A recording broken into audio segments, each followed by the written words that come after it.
할렐루야. 그분의 손에 너의 삶을 맡긴다, 이란 제목으로 함께 말씀을 나누고자 합니다. 19세기 어떤 의미에서 많은 평신도 그리스도인들에게 가장 삶에 영향을 줬던 한 분의 목회자를 뽑으라면 바로 프란시스 셰퍼라고 하는 분입니다. 이분은 미국의 장로교회 목사이자 기독교 변증가이며 철학자이기도 합니다. 특히 그는 소외된 분들과 고통받는 분들의 이웃이 되어서 노년에 그리스의 라브리라고 하는 신앙 공동체를 만듭니다. 그곳에서 성경을 가르치고 기독교 세계관을 가르쳤으며, 특히 참으로 방황하고 고통받는 청년들, 전 세계 청년들이 그곳에 와서 영적인 감화도 받지만 정말 어려운 분은 그곳에서 함께 지내면서 치유를 받기도 합니다. 이 프란시스 셰퍼의 책 가운데 제가 오랫동안 여러 번 인용도 하고 기억에 남는 한 여인이 있습니다. 바로 베키라고 하는 청년이었습니다. 이 여청년은 어릴 때 아버지로부터 가정에서 말할 수 없는 성적인 학대를 받습니다. 중고등학교 때 너무 괴로워서 시작을 한 이 술이 알코올 중독자가 되게 되었고, 얼마 있지 않아서 마약도 중독이 됩니다. 수차례 자살 시도를 합니다. 어느 한 사람의 권면에 따라서 바로 그 스위스의 라브리 공동체에 들어가게 됐죠. 이곳에서 생활을 하는데 프란시스 셰퍼가 외국에 집회를 간 그 사이에 또 문제가 생겼습니다. 돈을 훔쳐가지고 그 돈으로 마약을 하게 되고, 또 금지된 환각 상태에서 치명적인 약을 먹고 자살 시도를 합니다. 병원의 응급실에 입원했다는 이야기를 듣고 해외 집회를 마치고 들어왔던 프란시스 셰퍼가 응급실로 쫓아갑니다. 그때 정신이 든 이 베키가 이렇게 얘기합니다. 목사님, 더 이상 저에게 관심을 가지지 마십시오. 저는 쓰레기입니다. 그리고 더 이상의 소망이 없습니다라고 얘기합니다. 그때 프란시스 셰퍼가 했던 유명한 이야기가 있습니다. 너의 인생은 쓰레기가 아니야. 그리고 결단코 너 자신의 인생을 스스로 결론 짓지를 말거라. 그리고 계속해서 얘기합니다. 베키, 그분은 너를 도와주실 수 있어. 제발 한 번만 하나님께 기회를 드려보자. 이렇게 얘기를 합니다. 베키는 과연 어떻게 되었을까요? 결론부터 말씀드리면 베키는 완전히 약물에서 빠져나오고 새로운 삶을 살게 되었습니다. 이 베키의 스토리를 이야기하며 프란시스 셰퍼는 그의 책에서 믿음의 정의를 하고 있습니다. 도대체 믿음이 무엇이냐? 그는 믿음에 대해서 믿음이란 이해할 수 없고 방법도 없고 해석도 되지 않는 일 앞에 내가 마지막 결론을 내리지 않는 것이 믿음이다, 이렇게 말하고 있습니다. 어떤 삶에 어려운 점이 있을지라도 내가 내 삶의 결론을 내리지 않는 것, 끝장이다, 더 이상의 방법이 없다, 포기하자, 이게 전부 자기가 결론을 내리는 것이죠. 그러므로 오직 마지막 결론은 주인이신 하나님만이 내리실 수가 있습니다. 여러분, 삶의 모든 것이 어떤 의미에서 우리는 내가 결론을 짓고 내가 마무리를 하려고 할 때가 참 많습니다. 그리고 인생을 살다 보면 어찌할 수 없는 진퇴양난, 이러지도 못하고 저러지도 못하는 환경에 놓일 때도 있습니다. 그리고 그 절망의 순간에 어떤 한 돌파구를 찾을 만한 구멍도 하나 발견하지 못하고, 그러므로 우리의 자신들이 사회적 환경 속에 당연하게 그 결론을 자기가 내릴 때도 있습니다. 문제와 어찌할 수 없는 상황에 놓였을 때 불안과 염려와 근심과 걱정, 이 모든 미래를 알 수 없는, 예측을 알 수 없는 인생 앞에서 과연 우리는 그리스도인으로서 어떤 태도로 살아가야 할까? 오늘 그 답에 대해서 지금으로부터 3,500년 전 이집트 땅에 모세의 부모에게서 그 답을 한번 찾아보고자 하는 것입니다. 자, 본문으로 한번 들어가 보겠습니다. 바로 모세의 부모였던 이 아므람과 요게벳이 살았던 시대는 역사적으로는 이집트가 힉소스라고 하는 그 왕조를 몰아내고 이집트의 18왕조, 역사 세계사에서 한 번씩 배웁니다만 그 18왕조의 투트모스 1세 시대입니다. 오늘 제가 이 역사 얘기를 하는 이유가 있습니다. 힉소스 왕조가 오랫동안 있으면서 그 힉소스 왕조는 유목민들과 히브리인들과 굉장히 친밀감이 있습니다. 동병상련이라는 게 있죠. 같은 직종, 같은 형편이 있으면 왠지 모르게 잘해주고 싶고 정이 가지 않습니까? 특이하게도 이집트인들은 유목민들을 좀 멸시합니다.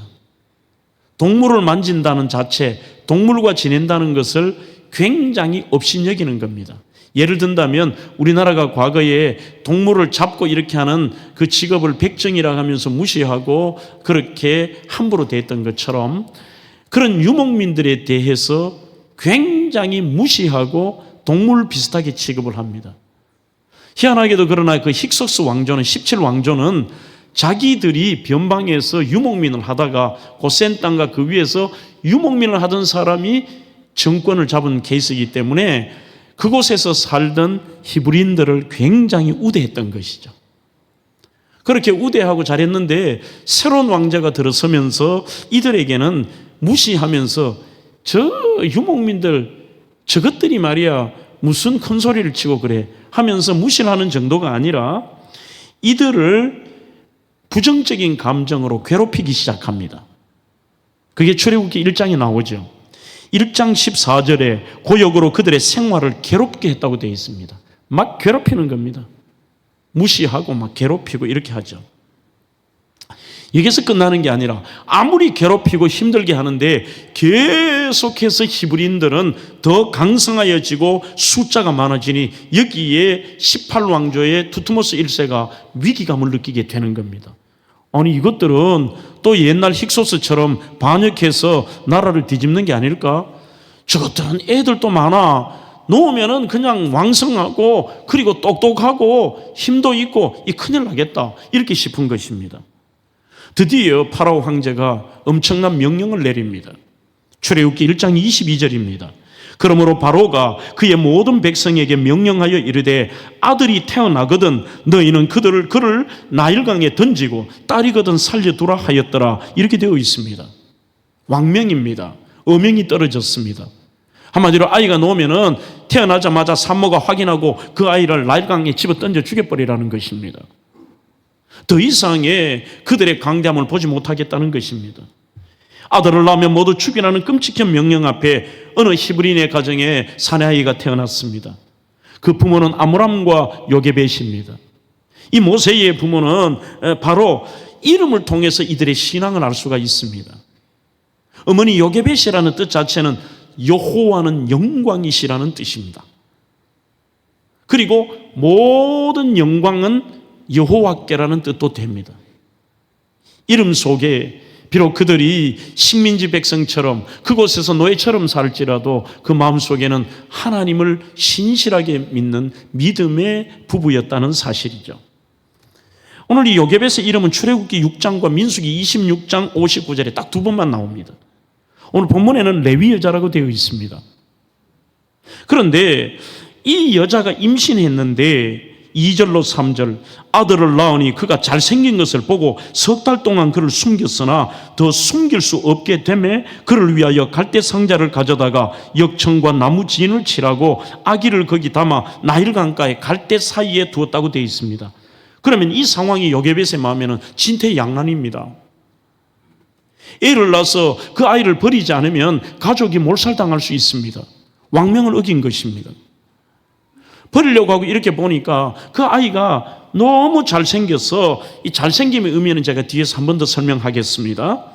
그래서 이 부모가 갈대 상자에다가 안에 거기에다가 진과 역청을 완전히 발라가지고 그 아이를 거기에 놓고 나일 강가에 떠내려 보내는 이런 환경이죠. 죽임과 몰살과 악의 때가 올 수도 있습니다. 그녀가 할 수 있는 것은 아무것도 없는 거예요. 왕에게 항의를 하겠습니까? 숨기고 키우는 것도 쉽지 않습니다.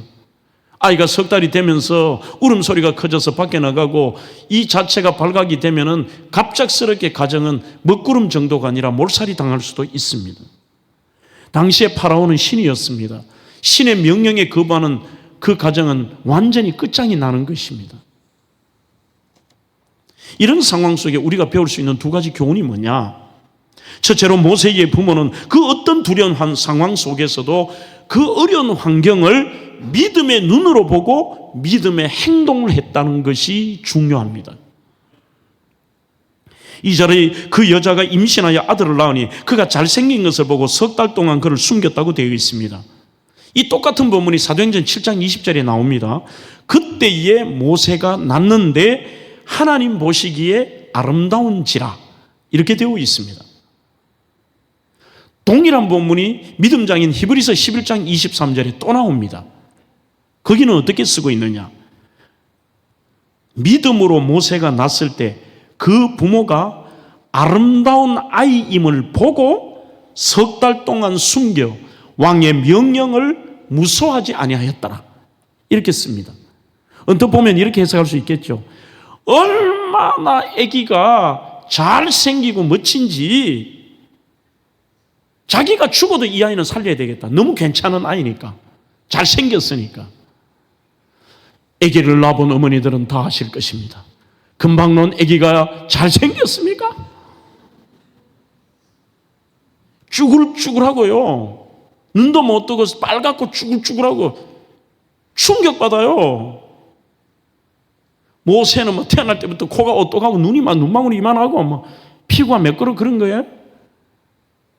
그러니 우리가 아는 한글 번역에 잘생겼다라는 표현이 아니라는 걸 알 수가 있습니다. 잘생긴 것을 보고라는 히브리어는 키 토브라는 말입니다. 성경에 토브라는 단어는 창세기 1장에서 처음 나옵니다.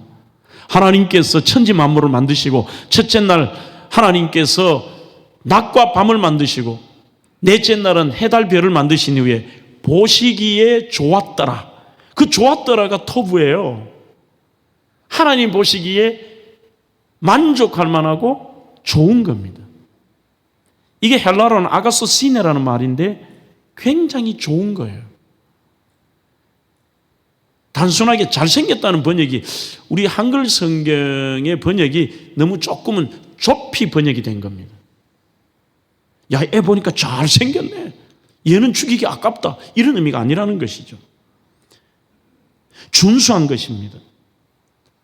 칼빈 주석에 보면 평소 경건하며 믿음으로 살던 부모였기에 아이를 보는 순간 하나님께서 특별히 그들에게 하나님의 특별한 뜻을 하나님이 느끼게 하셨다. 이게 사도행전 7장과 연결이 되죠. 모세가 낳는데 하나님 보시기에 아름다운 겁니다. 하나님이 쓰시는 특별한 계획이 있었다는 뜻입니다. 그러니 그 하나님의 뜻을 오늘 모세의 부모가 느낀 거죠.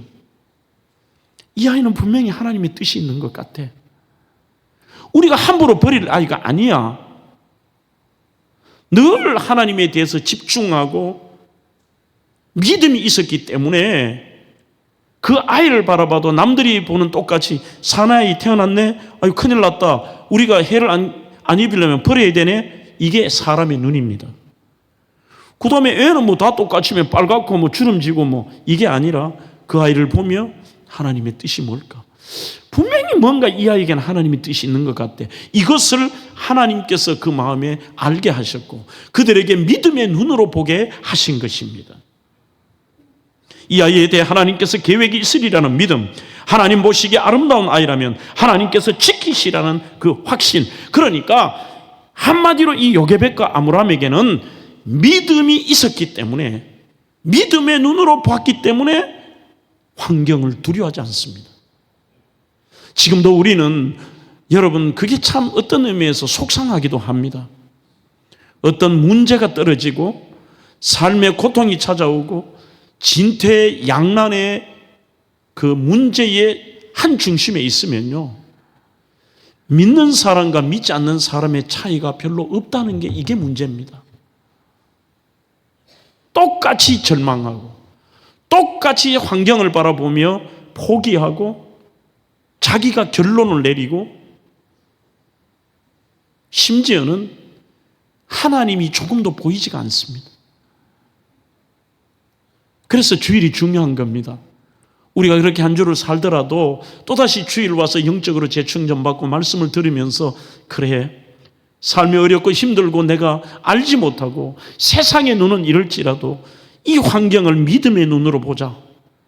믿음의 눈으로 보자. 믿음의 행동을 하자. 믿음의 모델링을 하다라고 하는 도전하다는 책에 보면 한번 질문을 던져보겠습니다. 여러분들, 두려움의 반대가 무엇입니까?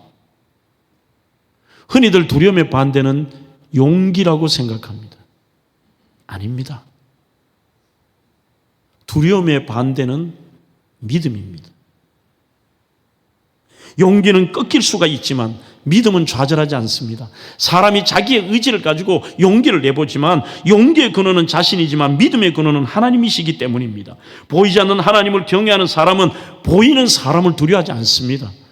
그래서 내가 내 자신을 막 단련하고 내가 마음을 굳게 먹고 아무리 용기를 낼지라도 거기서 상황이 좀 더 어려워지거나 문제 앞에서 어찌할 수 없으면 용기는 갑작스럽게 사라지기도 합니다.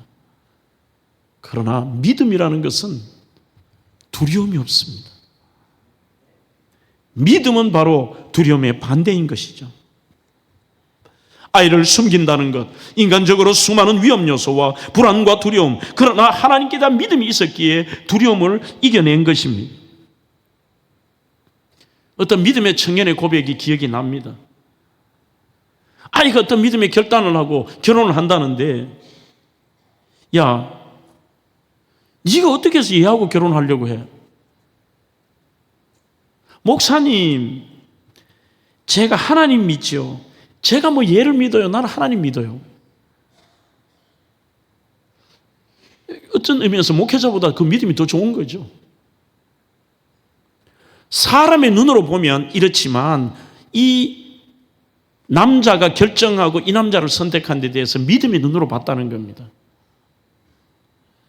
여기에서는 하나님께 대한 믿음이 있었기에 두려움을 이겨낸 것입니다. 그 어떤 고난과 두려움이 와도 능히 백성을 지켜내고 그들을 시원하게 하고 안전하게 하며 풍성하게 하시는 그 하나님에 대한 믿음이 있었기 때문에 오늘 그 상황 속에도 믿음의 눈으로 볼 수 있는 겁니다.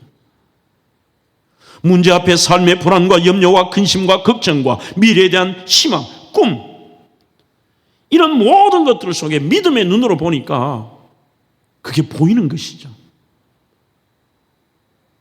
좌절과 고난을 경험할 때 하나님의 기준과 믿음의 눈으로 보는 게 중요합니다. 사람의 기준의 눈으로 보는 거는 여러분들 저 사람 제가 사람의 말 믿지 마라, 사람 그 사람 이렇게 기준에 따라 하지 말라는 이유가 뭘까?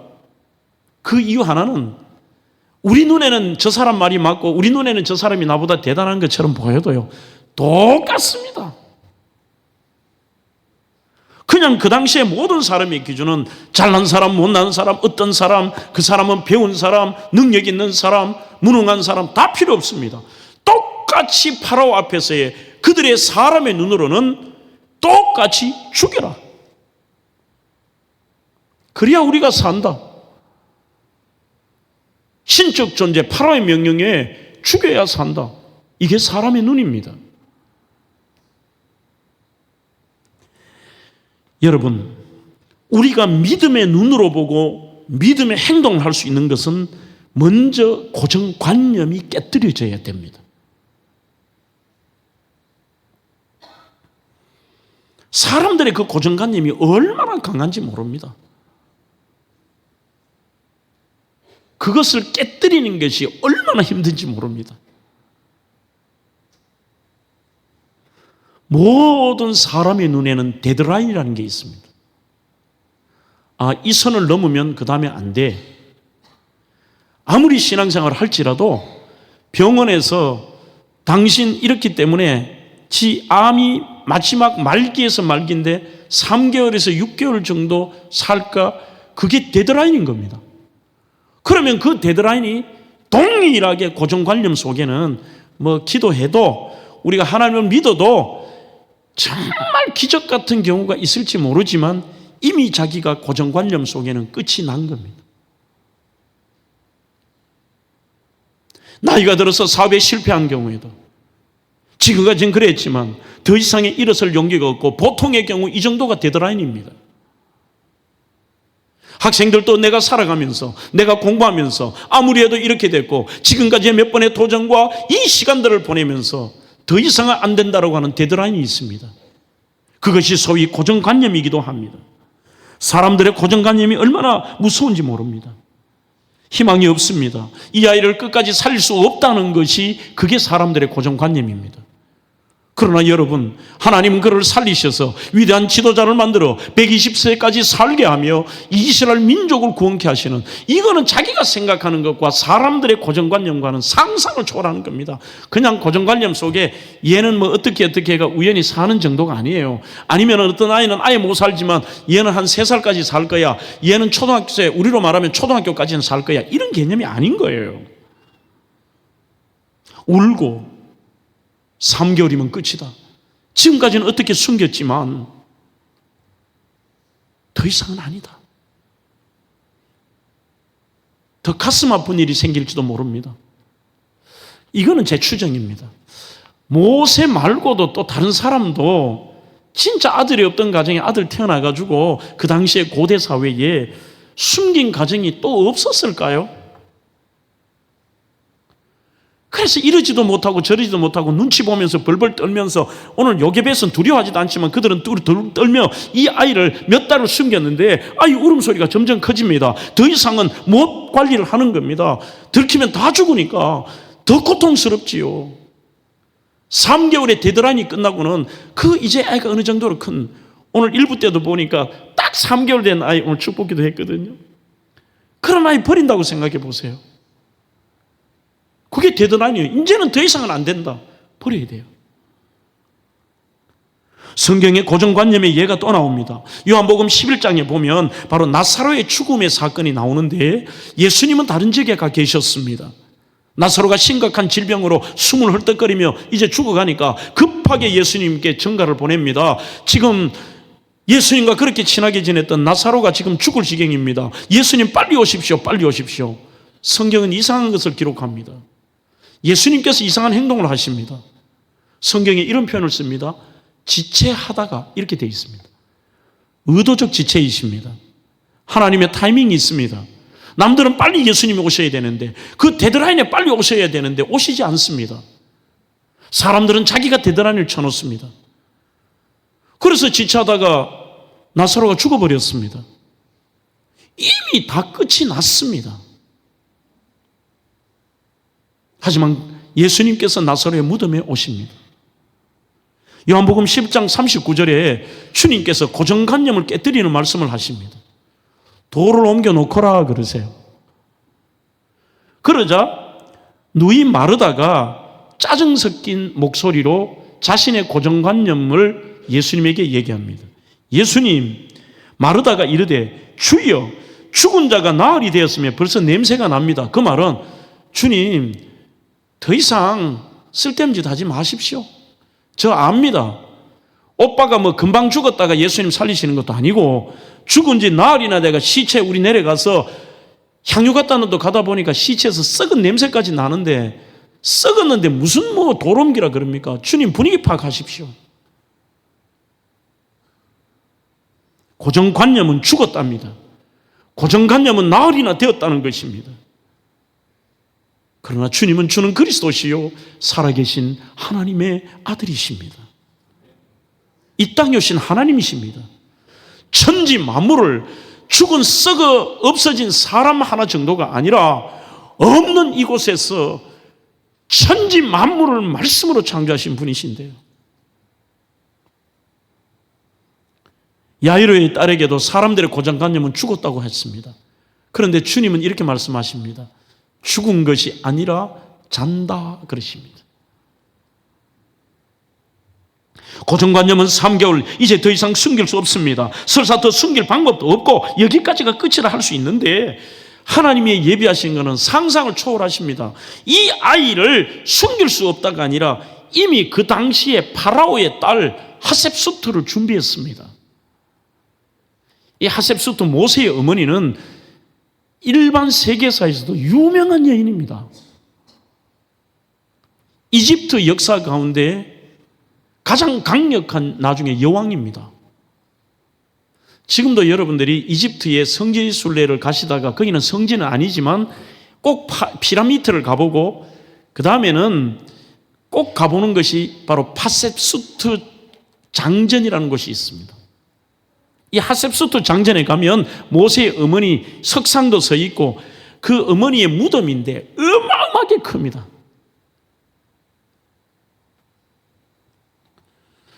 누가 그것을 알겠습니까? 고정관념은 얘가 끝났다, 3개월 되니까 죽여야 된다 하지만 하나님의 하시는 방법은 우리의 머리로 이해가 되지 않습니다. 하나님에 대한 믿음이 확실한 것이 중요합니다. 그래서 정말 우리가 믿음의 눈으로 보고 믿음의 행동을 한다는 것은 이 여인은 단순하게 어떻게 할까가 아니라 그 다음의 단계는 두려워하지도 않고 갈대 상자를 준비합니다. 마찬가지입니다. 우리도 어떤 상황에서 여러분들이 절대로 결론을 내지 마십시오. 결론은 하나님만 내리시는 것입니다.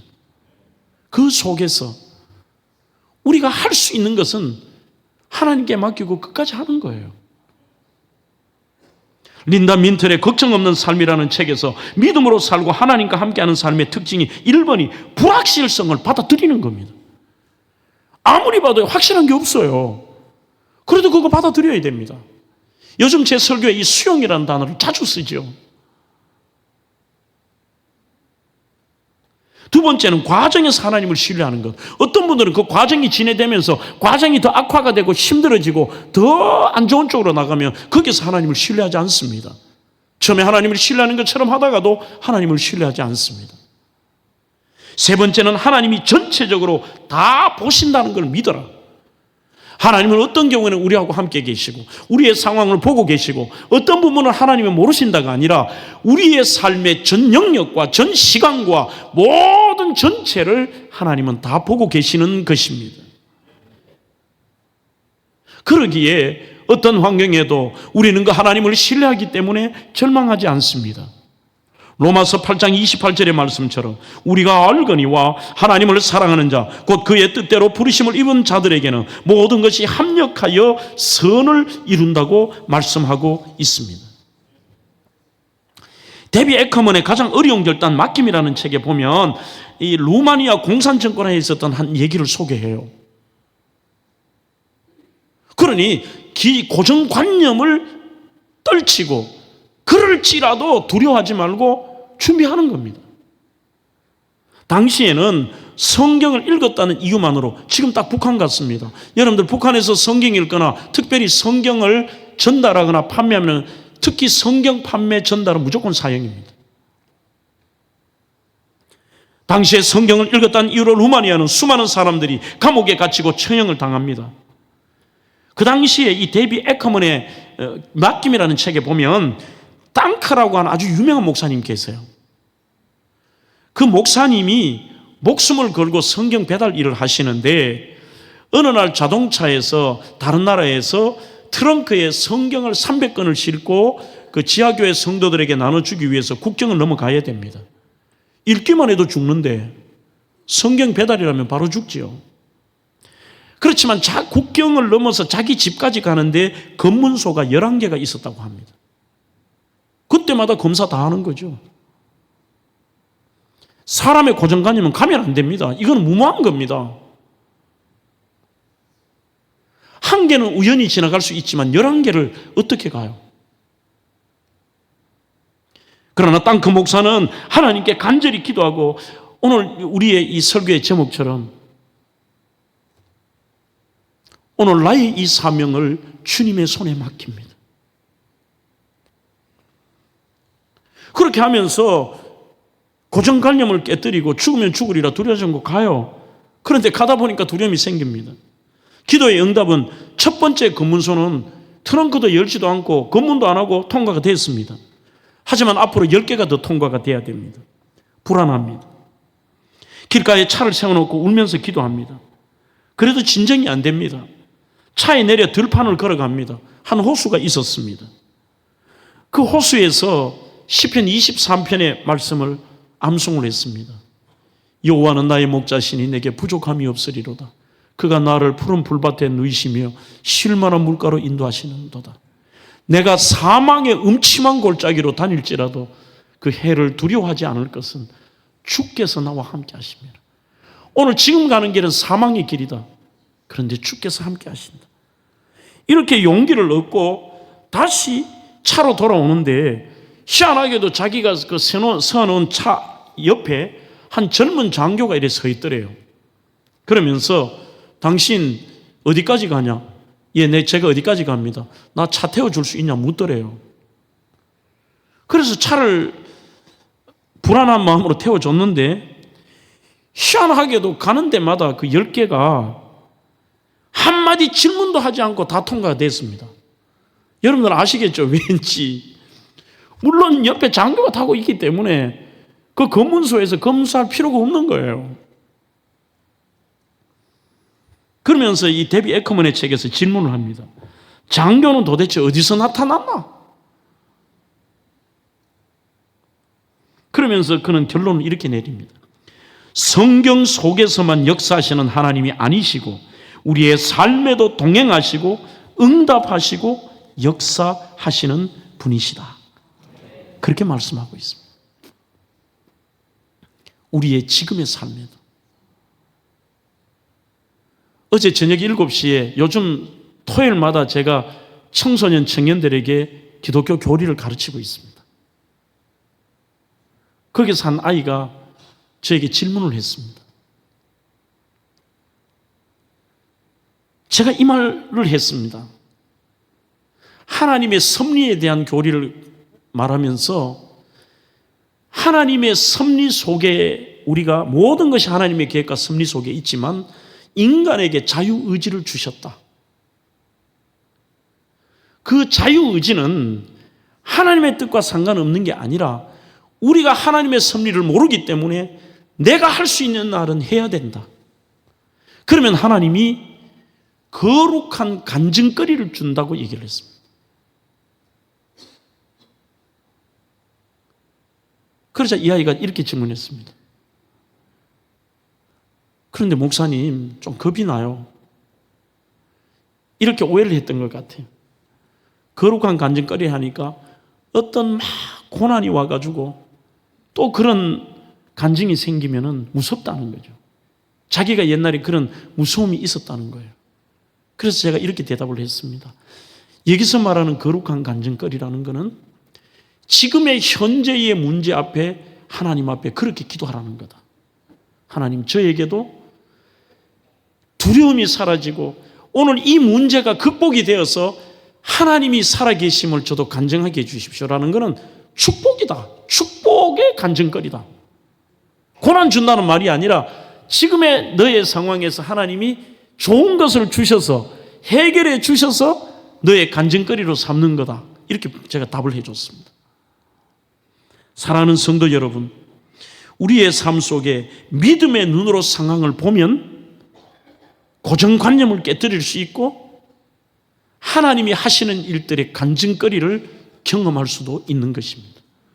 오늘 이 여인이 어려운 가운데서도 그 믿음의 눈으로 봤기 때문에 두려워하지 않고 그 길을 달려갔고 준비함으로 하나님이 상상할 수 없는 이스라엘 민족의 구원이라는 위대한 사명이 바로 자기 아들이 할 수 있도록 그 축복을 경험하게 되는 것입니다. 마지막으로 오늘 우리는 이 갈대 상자를 주목할 필요가 있습니다. 갈대 상자를 만들어 이 나일강에 떠내보내려 한다는 것은 하나님께 전적으로 맡기는 행위를 상징하는 것입니다. 하나님의 손에 맡깁니다. 더 이상 아이를 키울 수가 없습니다. 갈대로 된 상자를 준비합니다. 이 갈대 상자라는 번역이 히브리어로는 테바트 고메라는 말인데 테바라는 말은 쉽게 이해하시면 됩니다. 성경의 방주로도 번역이 되어 있는 단어입니다. 구약에 28번이 나오는데 26번이 창세기 6장에서 8장까지의 노아 방주 사건의 방주로 번역이 되어 있고 두 번이 오늘 본문에 나옵니다. 그때는 방주로 번역이 되고 오늘은 상자로 번역이 되어 있습니다. 갈대 상자. 왜 표현이 배라는 표현을 안 하고 썼을까요? 여러분, 방주는 노아의 방주도 하나님께 맡긴다는 뜻입니다. 노아의 방주는 돛대도 삿대도 없습니다. 배가 방향키가 없다는 것입니다. 동력도 없습니다. 그냥 박스 같은 거예요. 떠내려가는 대로 그냥 가는 겁니다. 오늘 이 테바트 곰의 갈대 상자도 마찬가지입니다. 지금 여러분들이 보시는 게 저게 3,500년 전에 갈대 상자인데 모세가 탔던 상자 아닙니다. 그 당시에 썼던 갈대 상자예요. 갈대로 만든. 영국 대형박물관에 전시가 되어 있습니다. 그러면 이 상자는 방금 보시다시피 그냥 물건 담는 바구니 같고 상자예요. 알아가지고 요리하면은 옆으로 안 가고 앞으로 가는 무슨 방향키 없습니다. 아니면 문제가 있으면 떠내려갈 수 있는 동력도 없잖아요. 그냥 주어진 운명, 데스티니대로 흘러가는 겁니다. 오직 자비하신 하나님의 인도하심과 보호하심 외에 다른 것은 없습니다. 자신의 능력으로 어쩔 수 없는 거예요. 오직 하나님께 맡기며 간절히 기도했을 겁니다. 그래도 아므람과 요게벳은 최선을 다합니다. 2장 3절에 역청 해마르와 나무 진을 칠했습니다. 그 역청 해마르라는 말은 우리 쉽게 말하면 지금 우리 아스팔트 하는 그거 있잖아요. 그거예요. 해마르와 진을 칠한 것은 아들을 살리려는 필사적인 사랑이고 노력입니다. 포기하지 않고 인간이 할 수 있는 최선을 다하는 겁니다. 그래서 그것도 우리에게 지혜를 주시는데 문제 앞에서 여러분 하나님 전적으로 해결하신다고 가만히 있으면 안 됩니다. 아니 울고 가만둬도 하나님이 뭐 섭리라면 살리겠지. 아닙니다. 이들은 그 아이를 살리려고 필사적인 노력을 했습니다. 그것은 인간의 몫입니다. 이게 자유의지입니다.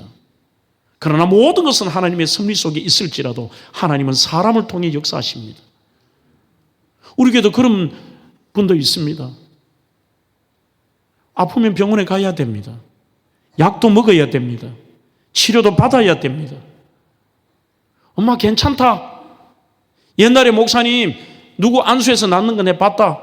목사님 안수하면 다 낫는다. 나 병원에 안 간다. 안타까운 것입니다. 아닙니다. 최선을 다해야 됩니다. 그럼 이 세상에 필요가 없죠. 사업을 망한 청년이 있습니까?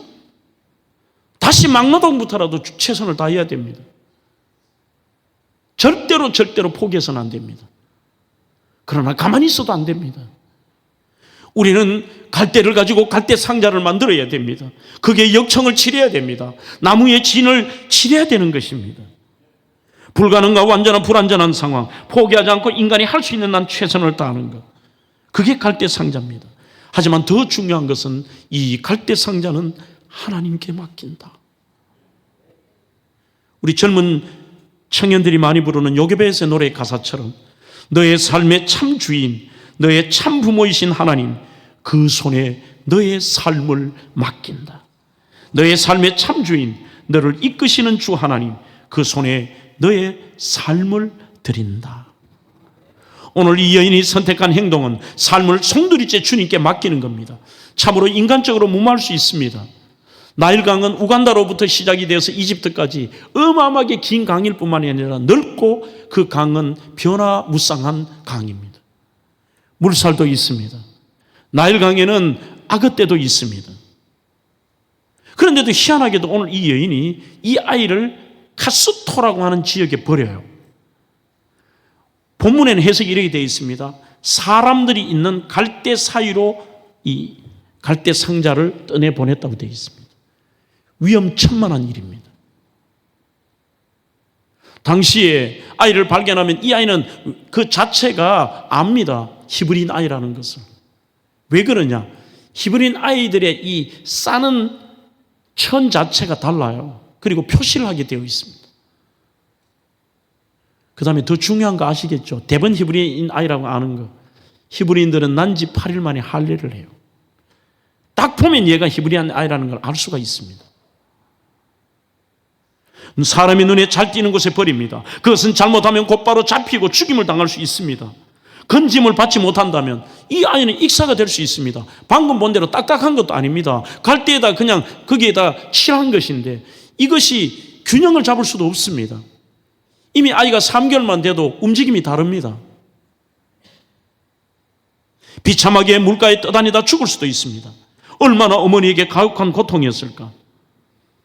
그런데 결과는 놀랍습니다. 수많은 사람들이 있는 곳에 떠내려 보내고 이 상황이 어디로 갈지 모르는 그런 상황이지만 애굽의 공주가 보고 이렇게 되어 있습니다. 그것도 대단한 공주입니다. 당시에 이 공주는 투트모스 1세의 무남 동녀입니다. 투트모스 1세 파라오에게는 아들이 없었습니다. 그래서 나중에 이 하셉수트가 여왕이 되는 거죠. 만약에 모세가 살인 그 죄를 범하지 않고 모세에게 일이 없었다면, 모세가 그것을 팽개치지 않았다면 모세가 파라오가 될 가능성이 1번입니다. 어쨌든 이런 상황에 애굽의 공주가 여러분들 나일 강가에 나올 이유가 없습니다. 씻을 데가 없어서 떼를 씻으러 목욕에 하러 오셨다고 생각하면 안 됩니다. 이거는 역사적인 배경을 아셔야 됩니다. 파라오의 궁전에는 화려한 클레오파트라, 우리가 이런 영화에도 한 번씩 보는 그런 목욕탕이 있습니다.